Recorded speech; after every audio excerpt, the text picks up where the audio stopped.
Hello there, everybody. He's like, hi. Welcome to another episode of Appetite for Collectibles.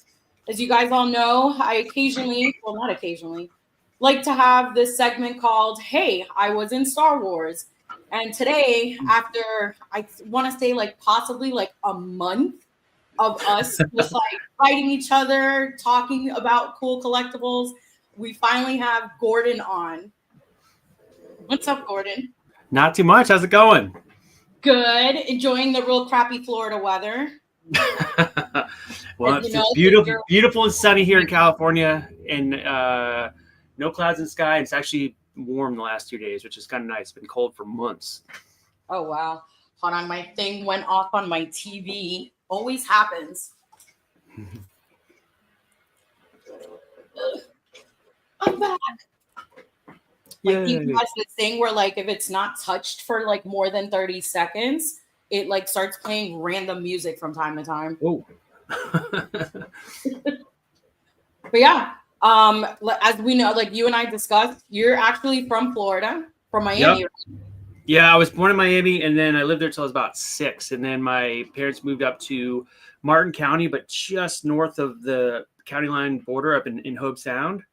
And then now my mom lives in Jupiter, and I lived in Gainesville for years. I lived in Tampa where my wife lived. Her family's from Tampa, so I lived there for like 10 years. So I'm a Florida boy. Nice. It's always the cool people that are from Florida. Yeah, it really is. Yeah. I want to say the people from Florida were either like very strange or weird, but you know, we have a good time. Yeah, when I meet another Floridian out here, it's like I know quickly, just I can tell. This has got like a vibe, and then our childhoods were usually pretty similar. Like I grew up with basically only wearing shorts, played in the woods with no shoes on, that kind of thing, you know, caught alligators, the whole thing. Yeah, like for me, I grew up in Hialeah. It was predominantly like I tell people all the time I lived in like Little Cuba, and used to pay like $1.75 at the little bakery, would get a slither of Cuban bread and butter, and then would get coffee on the side for it. Yep, café con leche. Sí, café con leche. Now, you went to college here in Florida? I did not. I lived in Gainesville, but I didn't go to college. I went to a trade school for a little bit. I've never even done anything with any of that stuff at all. And then it's a really long story how I ended up in Gainesville, but it was sort of random. And I ended up there for like almost a decade and then moved to Tampa. But I've worked all over. The school I went to was for graphic design. And I guess it's kind of come in handy a little bit, but it's nothing that I really learned there. Do I use now very much? Not hardly at all. All right, I see some people are in the chat. They're saying hi. Let's address the chat real quick. We got the Bounty Collector. What's up, Ricky? We got Zombie Hunter. We've got Mr. B. Oh, his name is like Mr. B Customs. It says, hey, Nilda Gordon. Mr. B asked. What's up, Nilda? Hopefully you recovered from the run fair. Yeah, slightly. Hello, Nilda, guest in chat. Oh, I like that. Skinny fat. Funny name. Ultra Carter says, where I live in Florida, there's been raining, and therefore I couldn't work, and I couldn't do my Halo Jurassic World crossover reels I plan on doing. Oh, okay. Well, technically you can't do the reels because Jurassic Park is outside. It would kind of make the reels look cool, but maybe get like an umbrella and cover over. Yeah, you got to have the Jurassic Park raincoat, you know, like when Dennis Nedry's trying to escape with the vials and he crashes a Jeep and he's got his little yellow little raincoat thing. And the thing like, yeah. Yeah, it's still to this day, like I would be fine surviving any Jurassic Park theme park, but if it's that dinosaur specifically, I know 100% I don't have a chance. It's just not happening. We got Vincent saying hello. Hello. Mike's Horror Channel. This guy's got some sick horror collection. Ooh. Nilda's making me hungry. Oh, because we were talking about the banco mantequilla and the Cuban bread. See, the inner Cuban in me came out. My wife's family's half Cuban, half Italian, so. Okay. So yeah, I'm half Cuban, Puerto Rican, and Chinese. And my boyfriend is Romanian and Italian. Wow. Which is, I tell him all the time, I don't know how his parents got together, because if his dad's Romanian and he's from the same area that Dracula's castle is, how did he survive with a whole bunch of Italians eating garlic? That's how he survived. Yeah, that's how he survived. He was like poisoning himself with garlic.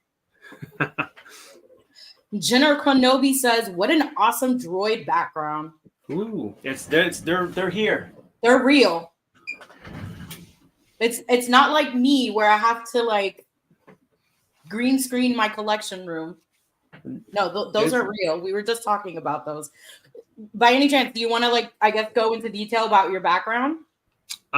Sure. My gosh, I don't even know where to start. Give me a question. If you got an angle, let me know, and I can go from there. I don't know where to start with this. So let me go back. Out of all the droids that you have back there, which one was the first one that you acquired? I started with 3PO. This is not the 3PO I started with, but I started with 3PO. I had like Stormtrooper costumes and just randomly Star Warsy kind of stuff before. And then in about 2007, I decided I wanted to make a 3PO. And then in 2010, I found someone that was selling some parts, and I found parts from multiple people, and I bought them, and they were fine, but the accuracy was, It's like the kind of like the ones from like Mandalorian and all the shows they're not quite accurate compared to the original trilogy, and that bothered me. So I have upgraded this. All of these I've made. Every single one of these I built. So the 3POs related to screen use parts. It's all like, 2 generations away from a screen use suit. So everything is about as accurate as you could get in that regard.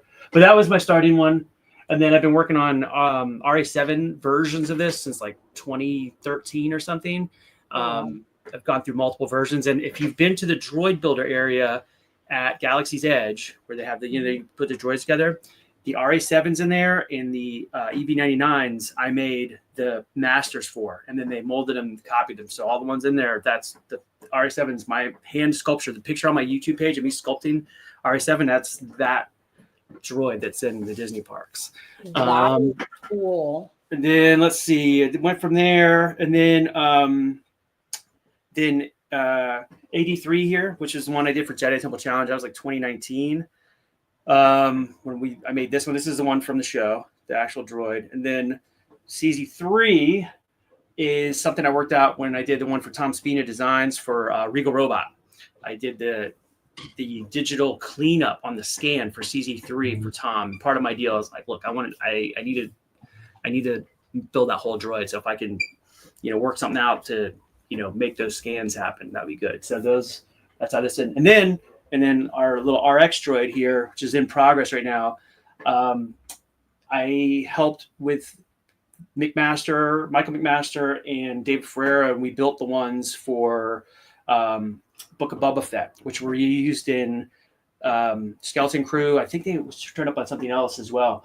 But this is from the original files. I modeled anything you see visibly there. I modeled, except for one arm, which is modeled by David Ferreira, because he was doing the animatronics. So yeah, that's what's here. There's a bunch of other random stuff around my room, but it's like a disaster in here. So, do you by any chance sometimes think like when you're sleeping they're moving around? Nope, because it's what's kind of weird is like I feel so weirdly. I was moving some of them around today, and I was like, it's weird to think that like when I pick them up that I even made them. Sometimes like I look at them, I'm like, this doesn't. I have to like remind myself like to the process, but they're usually in pieces. Half the time they were downstairs in pieces, and I was like, I should set everything up for the podcast. So I put them all on stands, and you're usually just like in boxes and arms laying around, like poor 83 here doesn't have any arms or anything. They're here. They're right next. Here's one right here. There's an arm, droid arm. They're all over the place, but it's hard keeping track of the parts sometimes when I move them. The boxes are everywhere. So, and I always want to set them up places, but they're hard to transport, you know? Yeah. Mr. B's Customs wanted to know, are they 3D printed? Some, yes. Some are partially 3D printed and partially sculpted. So like 3PO, for example, is the arms are printed. The hands that I wear are printed. The hands here are cast out of a flexible urethane.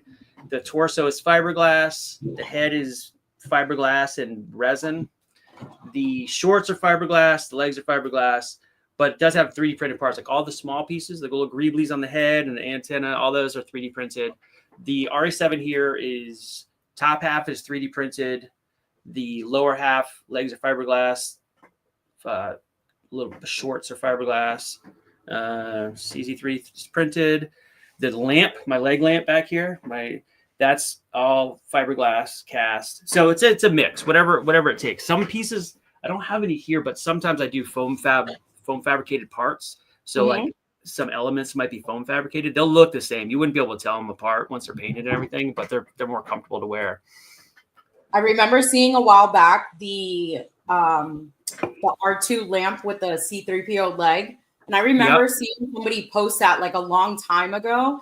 And then when I saw your photo again, I was like, holy crap. I was like, that's Gordon's. I was like, that's hilarious. Yeah. That thing actually got me. That's how I think that's kind of how I met a lot of people because of that lamp. This is literally the lamp. This is the same one that's in all the photos that go around every year. This is it right here.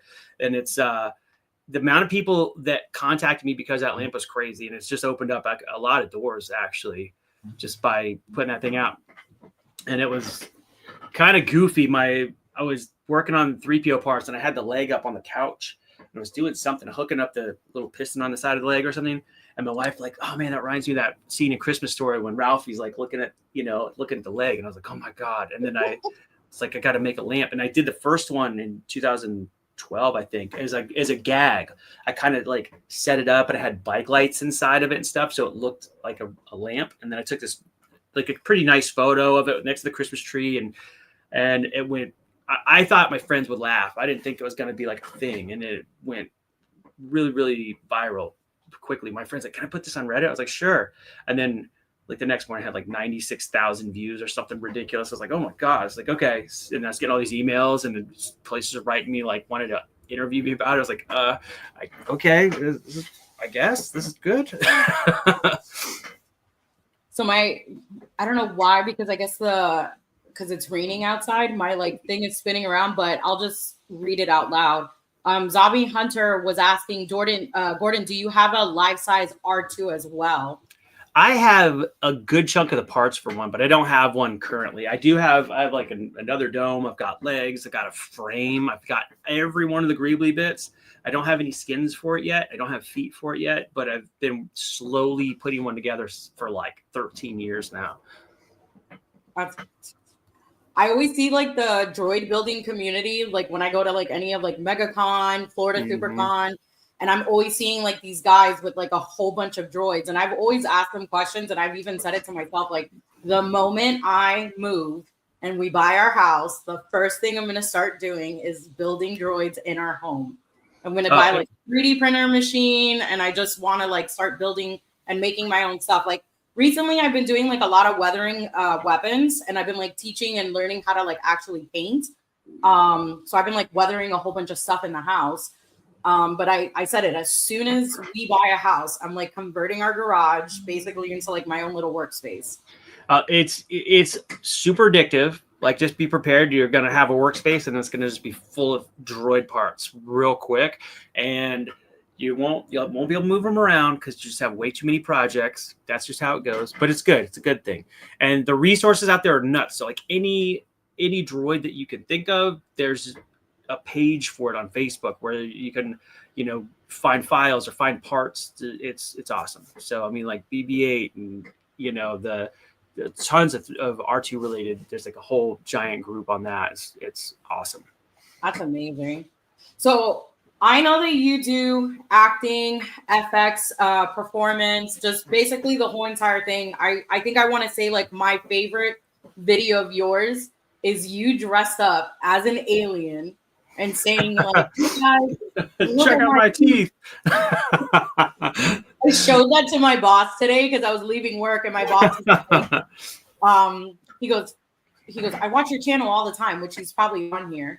And he goes, I just want to say hi. He goes, I don't want to embarrass you. He goes, who are you interviewing today? So I went on my phone and I showed him that video. And he just looked at me and he goes, You're interviewing an alien? And yes. I was like, no. I was like, this is a person. And he was like, is he like the alien on the show? I was like, that would be the best thing in the world. That was a really fun makeup in those teeth.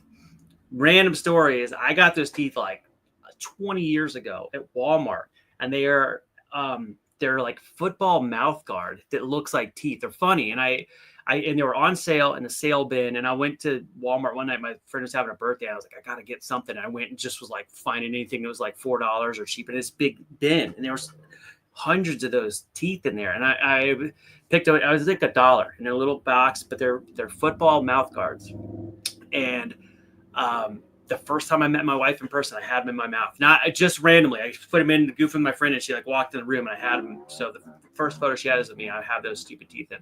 But and they were such a hit. I was like, I wish I bought 10 pairs of those things, Yeah,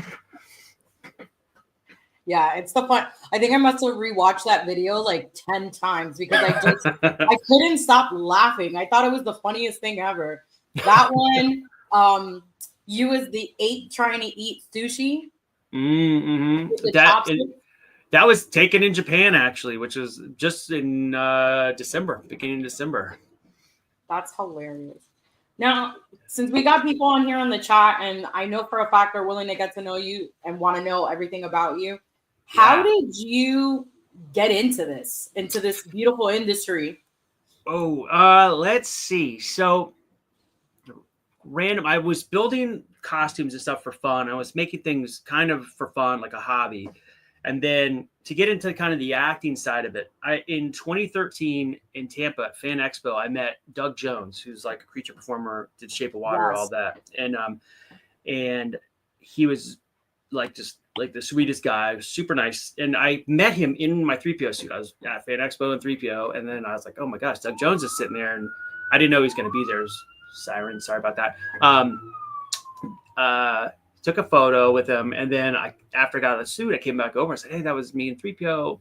I've always liked what you do, but he's in Florida. I didn't think it was going to be open. I don't know, that kind of work just wasn't in Florida. But I told him I was like, I'm really interested, and he's real like hands-on. So he just grabs my head like this, and he goes, turns my head, and he goes, oh, you've got a small neck and like, small features, and you're thin, and you clearly could be in like a costume for a long time. Makeup artists would probably love you. You like, might be a thing, be good. You'd be good at, And I was like, oh, cool. And then I'm still in Florida, and I was looking to move to California at the time because I wanted to do VFX work. Because I worked in the architecture industry doing like visual renderings for buildings and stuff. It's essentially the same as doing matte painting work, what they do in movies, and I did a little bit of both. So I was like, I'll move to California and do that. Wanted to come out here for a long time. So when I got out here, right after I moved out, like the industry was kind of like moving out for the VFX industry, and I was still doing my architecture job, but I started getting a lot of work building things on the side.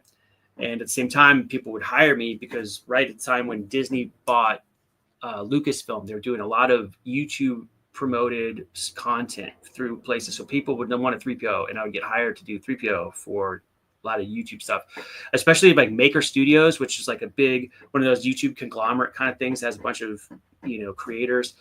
That Maker got bought by Disney.